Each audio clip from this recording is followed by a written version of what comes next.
Huh? Hey, bro, start the intro.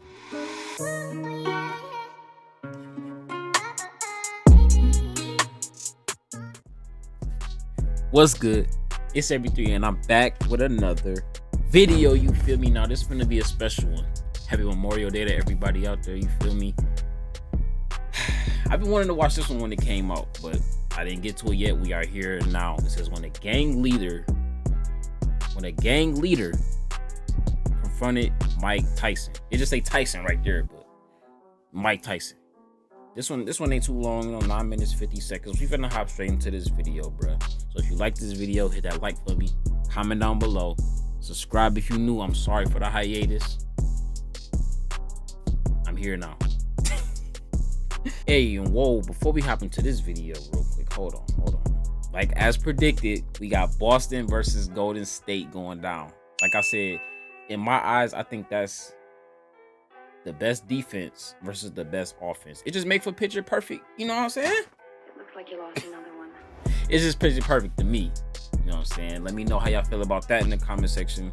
Give me y'all predictions. That's finna be a series right there. With that being said, let's hop into this video. All right, no, this finna. Let's see how this turn out, bro. This gonna be a fight. Tyson, and you know it. You hit me, I'm gonna kill you. I'm gonna kill you. Welcome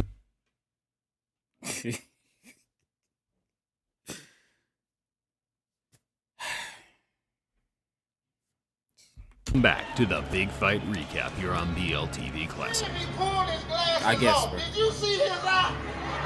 His eye was just hanging out here. Yo, look how young. I'm sorry. I know this is like off track, bro. Look how young he is, bro. That's tough. On today's video, we revisit the infamous two-fight saga between Mike Tyson and Mitch Blood Green. A genuine beef that 10 rounds of boxing couldn't squash, as the two would face off one more time on the street, this time in a much shorter affair with a decisive victory. Whoa, on the street. Let's get right to it. That's tough. Closing with a flurry. The bell is going to sound. After Tyson's 10-round decision to James Quick Tillis in 1986, the invincibility aura from Kid Dynamite took a slight knock as the two heavyweights battled out a much closer fight than the boxing fans and bookmakers expected. How disappointed are you that the knockout string is over? Not at all. If anything, I feel relieved, and I'm confident if I wanted to, I could have knocked them out. It was Tyson's first time Facts. going the distance, as he had finished his previous 19 opponents all inside the opening 2 or 3 rounds. Dang, That he gave didn't some though. of the other heavyweight contenders an incentive to catch this teenage dynamo early, halt the hype train, and earn the highest possible payday outside of a championship fight. Tyson say, gonna give me a fight. I want Mike Tyson. Point blank. Michelle Tyson. He's a I'm gonna knock him out. Mitch Blood Green was one of the boy first ugly. fighters to utilize the new age of digital camcorders to get his message out there to boxing fans. Now I'm gonna show you some feast your eyes on a real heavyweight. There was no social media in those days, but local news stations and televised sports networks such as HBO would air the clips during a broadcast to gauge the fans' reaction. I ain't no joke. My name is Blood Green. Now you heard. So how did they two fights turn out? So did he lose both? Cause he talking a little too much. My fight. Watch my smoke. It's probably due to audio compression over time, but I can honestly say I have difficulty understanding what Mitch Green is saying. Nah, that's a Two fact. clear things were the muscle flexing and homophobic slurs, and bizarrely enough, as far as my research suggests, this was enough to land him a shot at the hottest prospect in world boxing. Detroit? Growing up on the tough streets of Detroit, Mitch Green was a prominent player in 1970s New York gang warfare. By the age of 17, he had witnessed his father lose his life in a bizarre Western-style quick-draw shootout, not long before being shot twice himself, fortunately escaping with non-fatal injuries. Green tried to escape gang life by joining the UBA boxing gym in New York. But by this time, his ties to the street were too pronounced, Be as he like was that. now hailed the king of New York street gangs by the NYPD for his role as gang leader in the deadly Bloods crew. Things slowly started to change for Mitch as his reputation as a gang leader was exceeded by that of a talented amateur boxer, the muscular 6'5" big man that was racking up copious tournament success, including several New York Golden Gloves. That's what's up, though. New York, undefeated in 5. See, you know what I'm saying? It's a lesson in that. You know what I'm saying? You might come from the streets, but you ain't always got to be in that. You ain't always got to be in that, bro. A lot of us is just stuck in it. You know, a lot of people just they born in it, and it can mold you, and it can mold you forever. But I mean, it makes a lot of people who they are today. I mean, look at him. It landed him a fight, a lot of fights with Mike Tyson. That's tough. 5 professional bouts with 1 draw. Green took to the professional ring in 1980 and quickly started racking up wins over journeyman and fringe contenders such as Jumbo Oh Cummings. my lord. Champion in waiting Trevor Berbick became the first man to beat Green in 1985, where Mitch made a good account of himself, only losing by majority decision. Both Tyson and Green were on the fringe of a world title shot, so regardless of the antics, the two were on a likely collision course. The Facts. trash talk from Green just helped build more interest in the fight, which in turn certainly struck a chord with Tyson, who openly admitted to hating that ugly mother effer. I did call him ugly. And My fault, my Tyson fault. Traditionally, no rope. We ain't gonna judge though. You know what I'm saying? That's why I said my fault. We ain't gonna judge. We just gonna say Tyson said it. No socks. He says it makes him feel like a warrior. Makes him feel like a gladiator. Tyson met Green for the State. first time in May 1986 at Madison Square Garden. It was Tyson's first match at a prestigious boxing venue and also the first to be covered by a large television network. Yet, the occasion didn't change the traditional no robe, no socks attire. He was all business and had a personal vendetta That's to a settle lot with the of, now like- not so confident looking Mitch Blood Green. And was so much a factor in the last fight that we showed you here on HBO that he didn't double up. He just was a little bit lazy, especially in the later rounds. So we'll see what he does about that against Mitch Green. Always aggressive, right in front of his man. That was just some head movement. That is scary, dude. Quick shot. There's the left hook I was talking about. He did draw a warning from Crack, the crack. referee about holding. Green's in trouble. Good left hand by Tyson. Everyone has a plan until they get their mouth guard punched out of the ring in the first round. While Green had all the physical advantages, Tyson's supreme boxing skills and speed negated the gap in size and weight, backing up Green from the opening bell, slipping and countering, forcing the much bigger man into survival mode from the word He go. getting cracked. Right hand against Tillis. And what a shot. Me. That is an awesome shot. Tyson punched out Green's mouthguard again in the third, whereafter he started mocking his opponent for having a wide, gulping mouth, stalking him across the ring, landing fierce, single power punches. The fist man throws his punch.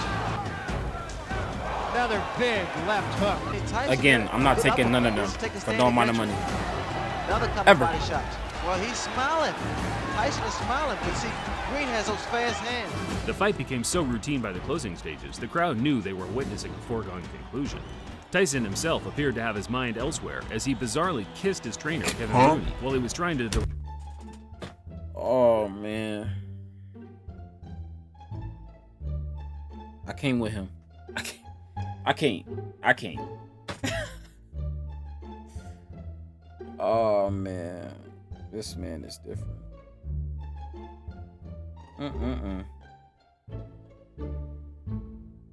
Like if I look over to the other corner, bruh, and this man is just smiling over here, kissing his trainer. First of all, pause. No problem. I'm just saying. The fight is over. deliver him intricate strategies and details regarding the fight. Well, Kevin Rooney is in there and just jabbering away 100 miles a minute. Mike Tyson leaned over and just kissed him.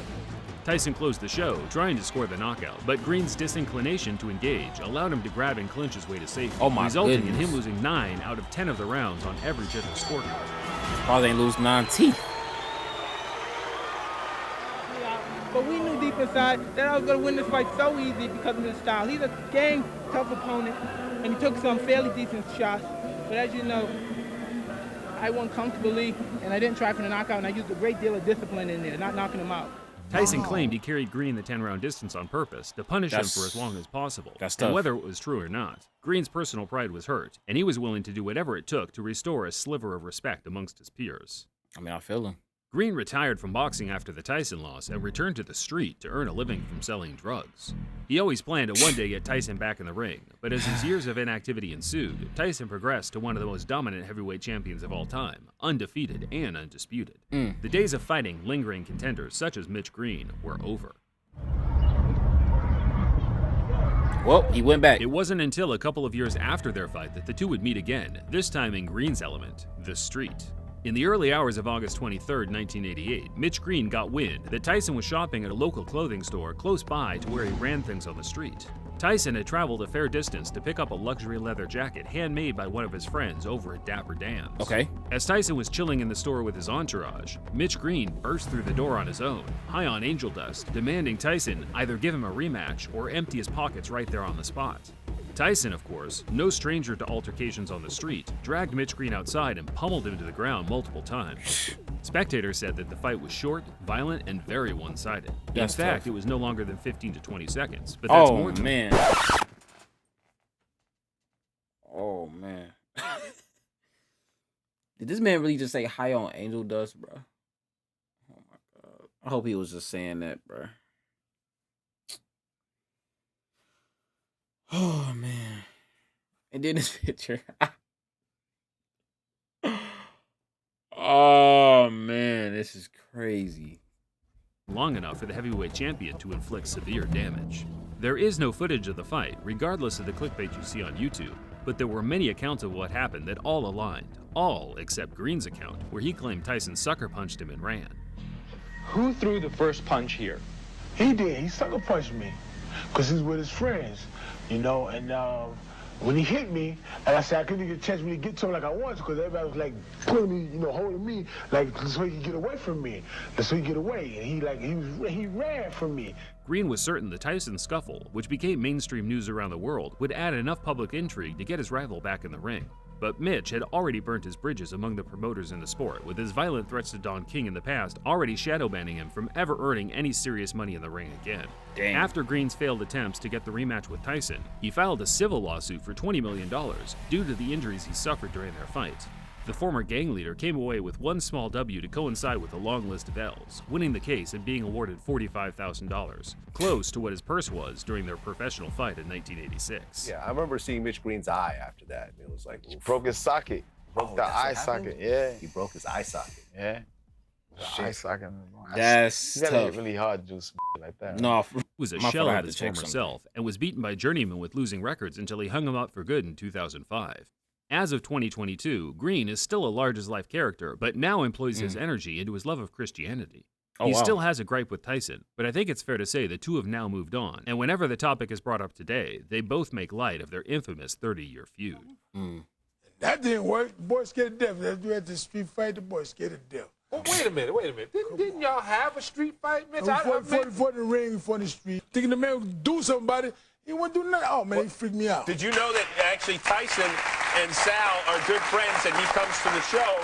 He knew, look what's there. Yeah, it's like Tyson. You see that? I mean, I'm not fighting him in the ring or in the street, so that just... Bro, how do you break somebody's eye socket, bro? That's what I'm saying. I'm not taking a punch for $1 million, $1 billion, like maybe $1 billion. You know what I'm saying? Hey, hit me with the offer.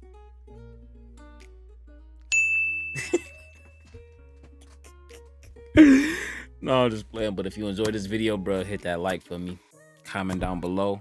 You feel me? Subscribe if you new. I'm trying to get back more active, bro, because videos like this just keep popping up. You know what I'm saying? If y'all got any suggestions, leave them down below. That's it, man. It's 83 and I'm out of here.